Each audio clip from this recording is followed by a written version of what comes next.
इस मुल्क को अगर आइन और कानून के तहत चलाना है, जिस तरह आज जस्टिस मोहसिन अख्तर कियानी साहब भी कह रहे थे, तो फिर हम सबको अपने रवैये तब्दील करने होंगे।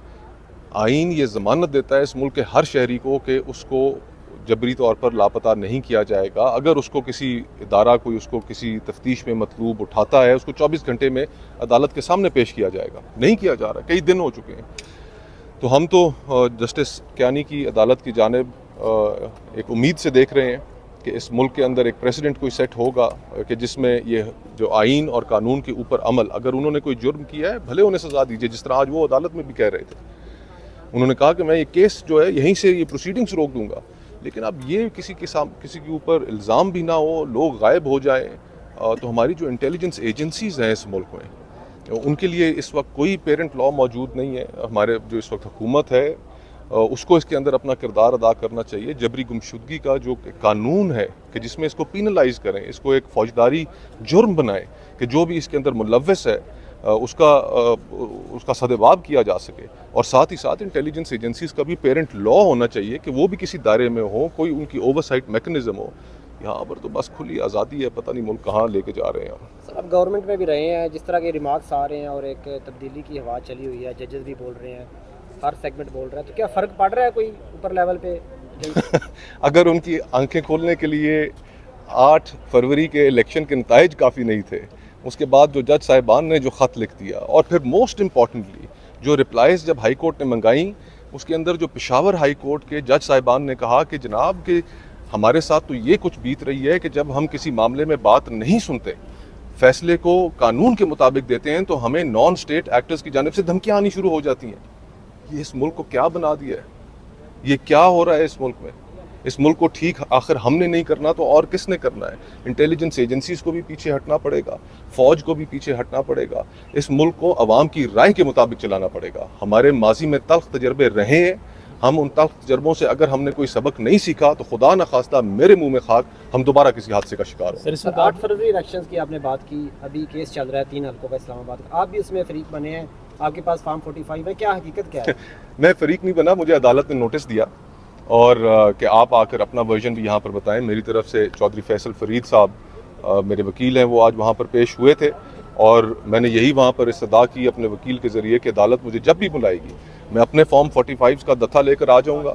मैंने ये भी सुना कि अदालत आलिया ने यह भी कहा, ट्रिब्यूनल ने, कि जो उम्मीदवारान हैं और तमाम लोग जो इससे जुड़े हुए थे उनसे हल्फ भी मैं लूँगा। जज साहब ने यह कहा, तो मैं हल्फ देने के लिए इंशाअल्लाह ताला तैयार हूँ।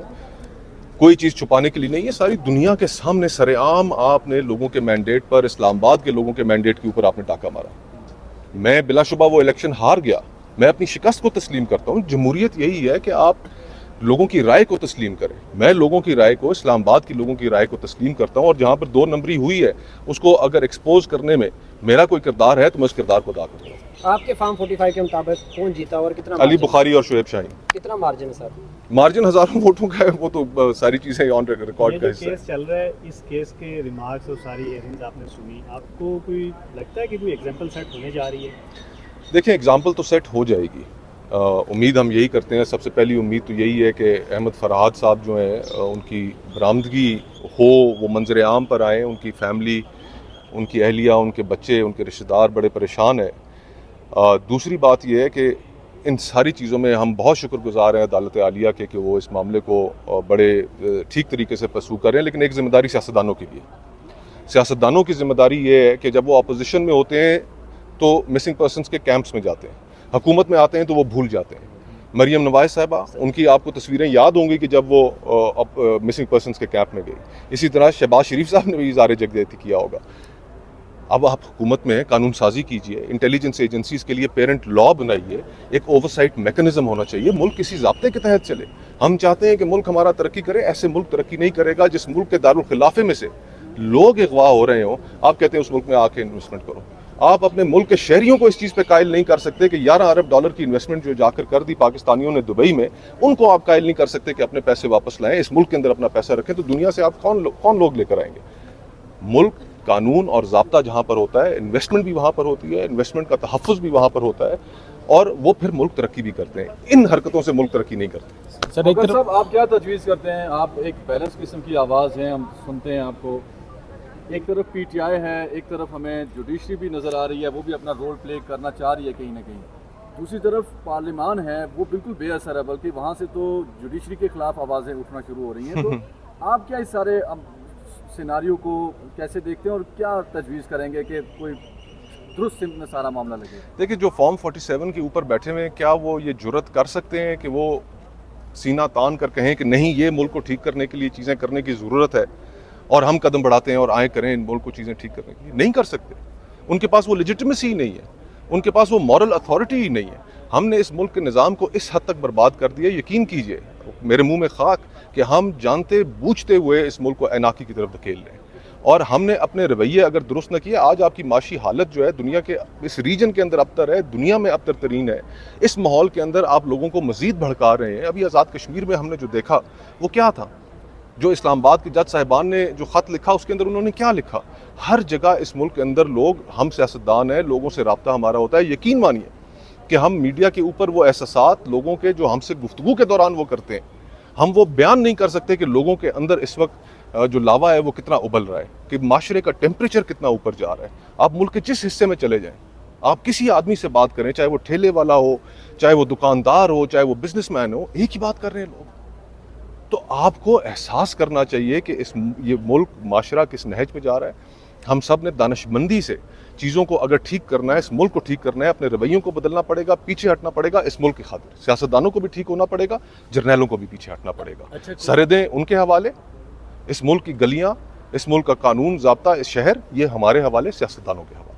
अच्छा खोखर साहब, आप पीपल्स पार्टी की तरफ से सेनेटर थे, क्या आपको भी कभी मैसेजेस का, कॉल्स का, कोई इस तरह की नामालूम अफराद की जानिब से कोई धमकियों का सामना रहा, कोई कहा गया? देखें, प्रेशर्स तो ज़रूर आते थे, इसमें कोई शक नहीं है। जब मैं चेयरमैन था इंसानी हकूक़ कमेटी का, IGFC एक सर्विंग जनरल थे, मैंने उन्हें तलब किया वहाँ पर कमेटी में, वो आए, उन्होंने अपना नुक्ता नज़र वहाँ पर बयान किया एक केस के अंदर।